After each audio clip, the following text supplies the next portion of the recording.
Hello প্রিয় বন্ধুরা, আসসালামু আলাইকুম।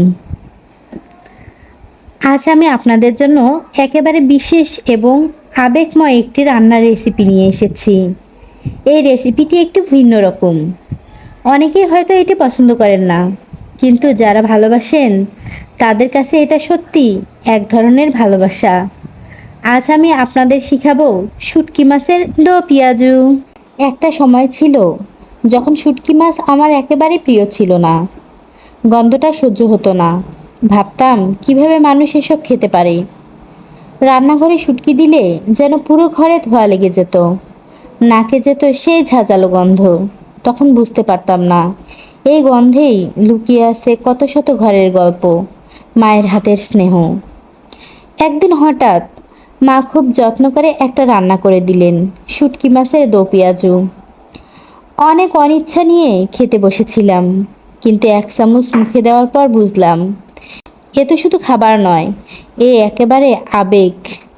সেই স্বাদ, সেই ঘ্রাণ, সেই মুহূর্তটা আজও ভুলতে পারিনি। মনে হলো যেন মায়ের হাতের মায়া আমার জিভে লেগে গেছে। সেদিন থেকে শিখে নিলাম শুটকি মাছকে ভালোবাসতে। রান্না করতে করতে বুঝলাম এই খাবারের মধ্যেও আছে এক বিশেষ টান, একটা ঘরের গন্ধ, একটা পরিচিত অভ্যস্ততা। এখন আমি নিজেই করি শুটকি মাছের দো পেঁয়াজু। আর আশ্চর্য হলেও সত্যি, আমার স্বামী, শ্বশুর শাশুড়ি, এমনকি আমার বাচ্চারাও দারুণ ভালোবাসেন এই শুটকি মাছের দো পেঁয়াজুটা। প্রথম দিকে যখন রান্না করতাম তখন আশেপাশে কেউ কেউ নাক ছিটকাতো, কিন্তু আমি জানতাম একবার খেলে বুঝবে এটা কেবল খাবার নয়, এটা মায়ের ভালোবাসা, শিকড়ের টান আর জীবনের এক গভীর স্বাদ। এখন সবাই চায় আমি যেন মাঝে মধ্যে রান্না করি। বন্ধুরা, আজ আমি আপনাদের দেখাবো সেই রান্নাটি যেটা একদিন আমার অপছন্দ ছিল, কিন্তু আজ আমার পরিবারের অন্যতম প্রিয় খাবারে পরিণত হয়েছে। রান্নার ফাঁকে ফাঁকে আপনাদের শোনাবো সেই সব ছোট ছোট গল্প, যা শুধু রান্না নয়, একটা ঘর, একটা সম্পর্ক আর একটা ভালোবাসার নিঃশব্দ সাক্ষী। চলুন তবে শুরু করি আজকের রান্না, শুটকি মাছের দো পেঁয়াজু। প্রথমেই শুটকি মাছ ভালোভাবে পরিষ্কার করে নিতে হবে। আমি সবসময় কুসুম গরম পানি ব্যবহার করি, কারণ এতে শুটকির গায়ে লেগে থাকা যে কোনো ধুলোবালি বা অনাকাঙ্ক্ষিত ময়লা ভালোভাবে উঠে যায়। গন্ধটাও অনেকটাই কমে আসে। মাছগুলো একটু সময় নিয়ে ভালোভাবে ধুয়ে একপাশে রেখে দেই পানি ছড়ানোর জন্য। এরপর যেহেতু আমি দু পেঁয়াজু রান্না করব, তাই কয়েকটি পেঁয়াজ কুচি করে রেখে দিলাম। আমি সাধারণত বেশি পেঁয়াজ দেই, কারণ এই রান্নার আসল স্বাদই আসে সেই কষানো পেঁয়াজ থেকে।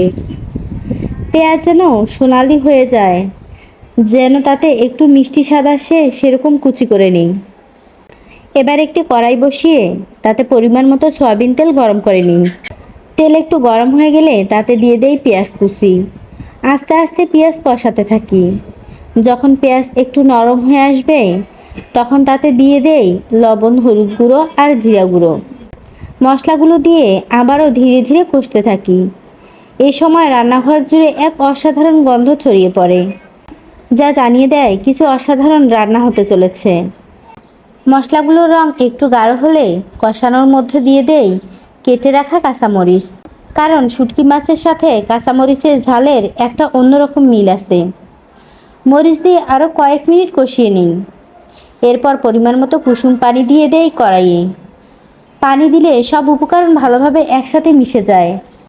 এবার কড়াই ঢেকে কিছুক্ষণ রান্না করি, যাতে সমস্ত উপকরণ একসঙ্গে সিদ্ধ হয়ে যায়। উপকরণগুলো সিদ্ধ হয়ে গেলে এবার যোগ করি সেই পরিষ্কার করে রাখা শুটকি মাছ। এবার খুব মনোযোগ দিয়ে ধীরে ধীরে মিশিয়ে নেই মাছের সাথে মশলাগুলো, যাতে মাছ ভেঙে না যায়, কিন্তু সমস্ত স্বাদ ভালোভাবে ঢুকে পড়ে প্রতিটি শুটকিতে। এরপর আবারও কিছু পরিমাণ পানি দিয়ে কড়াইয়ে ঢেকে দেই। রান্নার এই অংশটা সবচেয়ে গুরুত্বপূর্ণ, কারণ এখানে মাছ আর মশলা একসাথে মিশে এক অপূর্ব স্বাদ তৈরি করে। মাঝে মাঝে ঢাকনা খুলে সাবধানে নেড়ে দিতে হবে, যাতে নিচে লেগে না যায়। শেষের দিকে যখন দেখব পানি কমে এসেছে, মাছ আর পেঁয়াজ মশলা এক হয়ে গিয়ে একটা ঘন গাঢ় মজাদার রঙের রূপ নিয়েছে, তখন বুঝবো রান্না একেবারে শেষের পথে। তখন বারবার নেড়ে মিশিয়ে ধীরে ধীরে শুকিয়ে ফেলি বাড়তি পানি। আর ব্যাস, তৈরি হয়ে গেল এক দারুণ ঘ্রাণযুক্ত, মুখে লেগে থাকা মজাদার শুটকি মাছের দো পেঁয়াজু। গরম গরম পরিবেশন করুন। ভাতের সাথে হলে যেমন জমে, তেমনি রুটির সাথেও চমৎকার চলে। রান্না মানুষের মন জয় করে নেয়, যদি তাতে থাকে হৃদয়ের ছোঁয়া। আমার মা ছাড়া এরা কেউ কখনো শুটকি মাছ খেত না, অথচ আজ আমার রান্না করা শুটকি মাছের দু পেঁয়াজু সবার পছন্দের তালিকায়। এখন মাঝে মধ্যে রান্না করি, সবাই আগ্রহ নিয়ে বসে থাকে, কবে হবে সেই বিশেষ শুটকি রান্না। রান্নাঘরে তখন শুধু গন্ধ নয়, ছড়িয়ে পড়ে ভালোবাসা, স্মৃতি আর এক ধরনের অদ্ভুত শান্তি। বন্ধুরা, আশা করি আপনাদের আমার রান্নাটি ভালো লাগবে এবং এই রেসিপির সাথে আমার জীবনের কিছু মুহূর্ত আপনাদের হৃদয়ে গেঁথে যাবে। যদি এই ভিডিওটি আপনাদের ভালো লাগে থাকে, তাহলে অবশ্যই আমার চ্যানেলটিতে লাইক, কমেন্ট, শেয়ার ও সাবস্ক্রাইব করতে একটুও ভুলবেন না। ঠিক আছে বন্ধুরা, সবাই ভালো থাকবেন, সুস্থ থাকবেন। আল্লাহ হাফেজ।